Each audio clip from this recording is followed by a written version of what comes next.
here we're going to look at the 68, 95, 99, 7 rule. This is also referred to as the empirical rule in a lot of texts. So according to this rule, so it's got a strange name, but all of those numbers are useful. So if we have a normal distribution, again, specifically a normal distribution, that's a really important point to note, and it's part of what makes normal distributions so special. So if we have a normal distribution, then 68% of the data is going to fall within one standard deviation of our mean. 95% of the data is going to fall within 2 standard deviations of the mean, and 99.7, so most of the data, 99.7%, is going to fall within 3 standard deviations of the mean. And then even though on our visual, so the visual below, it looks like our curve ends, well, there's just such a small percentage, right? There's only 0.3% in those tails collectively, so it's going to be really, really low toward the axis there. So the visual kind of shares what's going on with the 68, the 95, and the 99.7, but there is an alternative way to look at this. Again, because we've seen things before where we've referenced the mean as mu, the standard deviation as sigma, and of course we could say, well, great, with respect to the mean, these percentages are good, but what if I want to know just to the left of the mean or just to the right, or maybe between 1 standard deviation below and 2 standard deviations above? So in order to solve those types of problems, we have a visual here for the empirical rule that still has our 68, 95, 99, 7 up at the top, but it also tells you the breakdown and uses our mu, right? The mean is in the center, and then the minus or plus however many standard deviations, sigma, from there.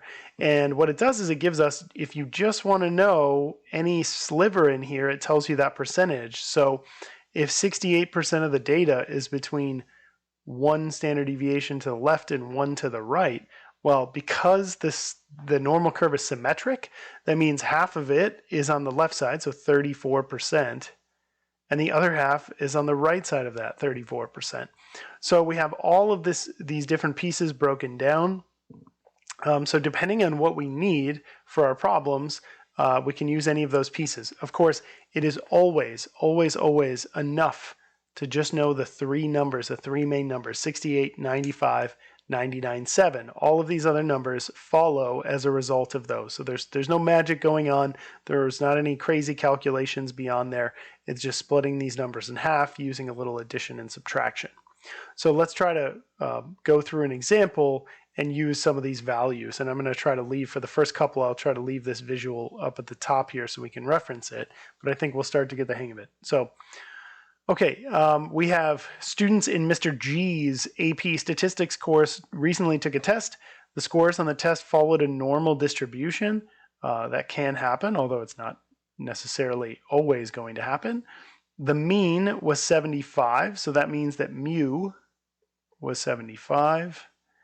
And the standard deviation, sigma, was 5. Remember that these are just notations for mean and standard deviation. We've also seen things like x bar for the mean and s for the standard deviation.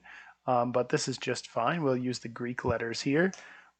Pretty standard practice if we're talking about a population. So what's the probability that a student scores between 70 and 80? Okay, well, we know that 75 is going to be right where the peak is, right in the middle here. 1 standard deviation back. Well, the standard deviation we said was 5. So if I back up 5, I get 70 right there, and that's actually the lower bound of what we want. So I'm going to break there.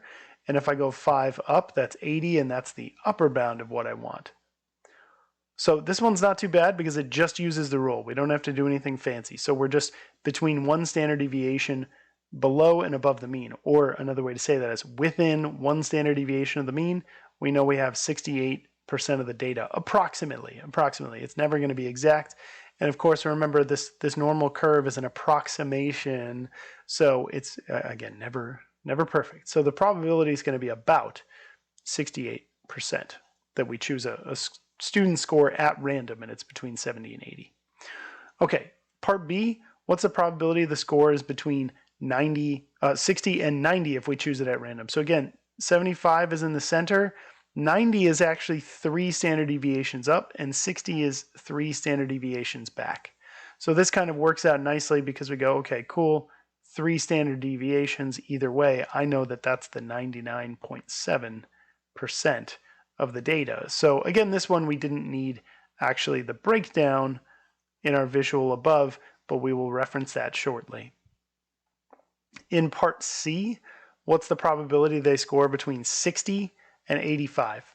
Okay, well, 75 is here. If we go up, we go to 80 and then 85. So that's 2 standard deviations. All right, but 60, we know from the last problem, is 3 standard deviations back. And certainly you could count these out if you wanted to make sure that that's the case. So 3 standard deviations back. So what we're looking for is all of this shaded area in here. Well, instead of thinking about it all in one fell swoop, what I might suggest is to break it up into 2 pieces. So use the mean and split it up and say, okay, I have one piece over here and another piece over here, right? Well, okay, 2 standard deviations. So this piece right here, if we went 2 standard deviations both directions, it would be 95%. But I only want to go half of that, which is 47.5%. Well, same thing, or same general idea for piece 1, which is, okay, this is 3 standard deviations. Typically, that would be 99.7%. But I'm only going in one direction, so I want half of that.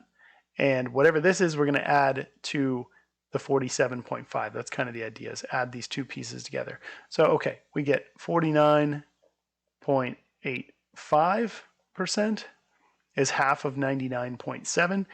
You may want to double check that just to make sure that my math is okay. So if we add these together, we should get our final result. So we should get 97.35 as our final result.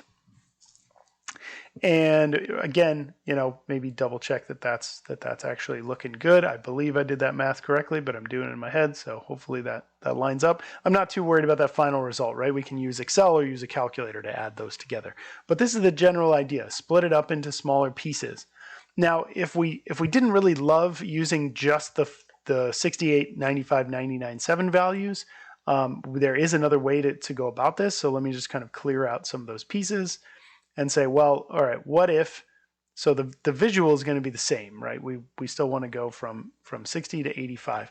So what if we just used the different values in here? Now, of course, that would require you to reference these, which is okay because we don't have tests. Everything we're doing is in class or on homework projects, whatever. So that would be totally fine. You could add up all of these values. I'm just going to clear those out so it doesn't get too confusing. But we would have to add up everything from 3 standard deviations back to 2 standard deviations above. So we'd have to add up all of those values. So 13.5, 34, 34, 13.5, and 2.35. And I believe if we do that, we would end up getting the same result that we got down here. Right. The alternative, you could always add up the things that are outside of this window. So you could add up, let me just do that in different colors. So you could add up the 0.15%, the 2.35, and the other 0.15, and then subtract from 100. We know that 100% of the data is under the curve, so we can always use this idea of basically complementary events and say, okay, well, just 100% minus the opposite will give me the final result. So a couple different ways to do that. All right, let's say we wanted to find the probability that a student scores at least 60. So again, we said 75 is in the middle and 60 was 3 standard deviations back. So we want to know, okay, here's 60. We want to know, are we going to the right or to the left? At least 60 means they've done 60 or better. So we're going to be looking to the right. So shading wise, we're shading all of this stuff, right, all the way to the right. So again, we can kind of do this a number of different ways. I might suggest that complementary idea that I just said, which is, well, what about less than 60? What's the probability that happens? So we could do P of, probability of less than 60. Now, if we go up to our visual here and we say, well, the only place that is less than 3 standard deviations, so here's 3 standard deviations. So all we have is 0.15%. So 0.15% of the data would be less than 60 for this particular class. So if we want to know the probability of getting at least 60, then that's going to be everything else. So we could do 100% minus this, and we're going to get a whole lot of the data, right? We're going to get 99.85%.